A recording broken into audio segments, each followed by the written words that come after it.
Welcome back, everyone. July is Culinary Arts Month, a time to celebrate food.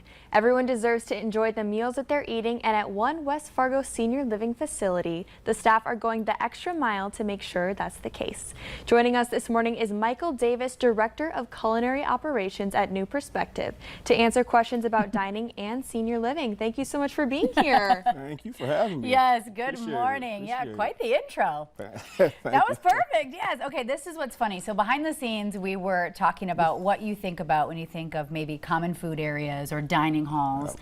And taking a look at these plates in front of us, Michael, that's above and beyond. Yep. That's the narrative you're really trying to provide with senior care facilities. Yes, very, very much so. We want to change that narrative of school food and things like that. Yeah.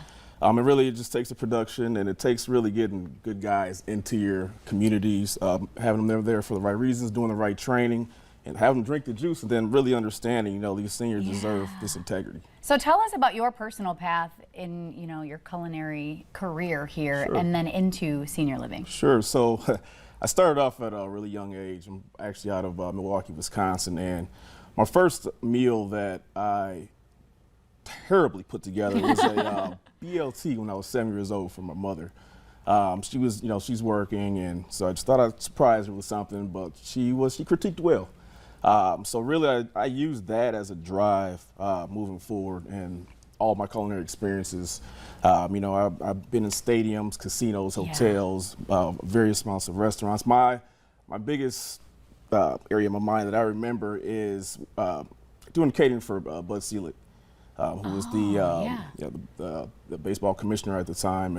And so taking those techniques and then bringing it over into senior living really is something that I appreciate, I really love, but what New Perspective has given me is the honor to really work on leadership now. It's not so much about what I can do, me preparing these plates, but how did we prepare it, what went into it, and how can I get you to do it? I love that. Okay, first of all, who at 7 hasn't cooked something horribly? That's the whole point, right? When you're starting out. I think I burned scrambled eggs before. You never know. It's burned in my mind. Yeah. And I use it as my drive every day. Yes, clearly you are quite passionate about this. So tell us about some of the menu items at New Perspective that you brought in here for our display too. So, eating is important. Nutrition is important, right? But in senior living, socialization is also important. So we want people coming out of their rooms. We want to give them something to talk about, and that's kind of how we develop our menus. Yeah. So our first item I have here is an open-faced salmon sandwich. I actually did this for our senior living our gentleman in Minnesota. Okay. It is a seared ciabatta with Brisson cheese. We have dressed arugula. Never let a green go undressed. Marinated tomatoes, red onion, and then a seared salmon right on top. Very delicious. Tastes really, really good all together. Please dive in if you want. Yeah. Should we? Please do. He's like, somebody eat this. The second is we took a novelty. We took those sloppy joes, right? Everybody knows about sloppy joes. Okay. You get a bun, you slap it on the bun, and it's a sloppy good time. Exactly. Sloppy Joe. Trust me, it's still sloppy. But we want to again, we talk about socialization. We want to keep people talking. We want to get those residents talking. They're going to talk.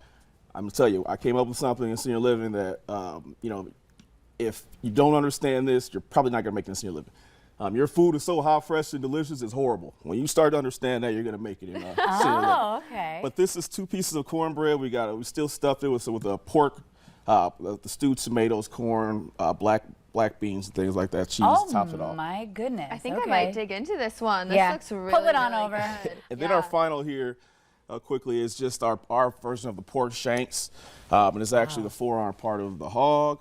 And we actually topped that off with an apricot sauce. This apricot sauce came from a collaboration. I was in a building talking to a couple cooks, talking to a couple of chefs around, and the sauce came up, and so we kind of worked it into our program. We worked with our dietitians, our nutrition, and so we got it on our 5-week cycle. And what's really nice is that we can go back to that community and say, hey, remember I told you? That was a good idea. Well, now we got it on our 5-week cycle. This is so beautiful and just so impressive. And now I feel like it's just, a eureka moment for families who are looking to maybe put a family member in a senior care living facility. Right. How important dining and the food is. So what would you suggest for prospective families to start asking question-wise when it comes to something like this?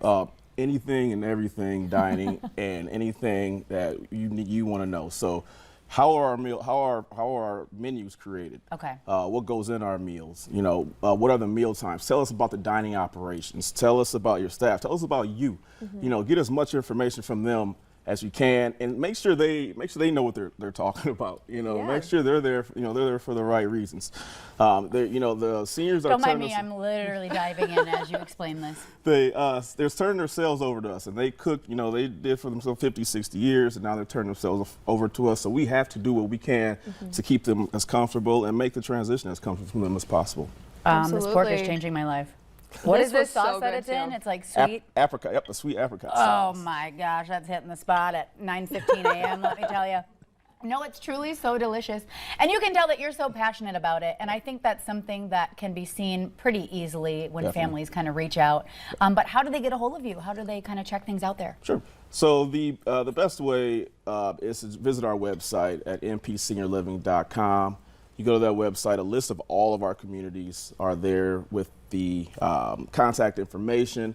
Obviously here in the Fargo area, if you're over, you know, we have one on 33rd Avenue that's right behind that Cash Wise. Yeah. So, Get your check us out. groceries and head on Come check out. us out. Come check us out. And really quickly before we do let you go, Sure. what would you suggest to maybe future culinary students? Maybe somebody's out there thinking, well, I don't want to be some top chef in New York. Yeah. What can I do locally? Well, I would still take that knowledge, but understand that senior living is evolving, and we want to evolve senior living and get some of those respect some of those restaurants get. So Yeah. let's bring those talents into senior living. I challenge chefs out there.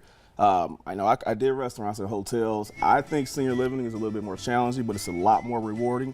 And like I said, the feedback they give you, it will humble you. Yeah. Very, very quickly. So we evolve Wonderful. with them, and we keep moving forward. Yeah, keep it pushing. Yes, ma'am. Beautiful, it tastes great. Thank you It so really much does. for joining us today. Not a problem. Not a problem.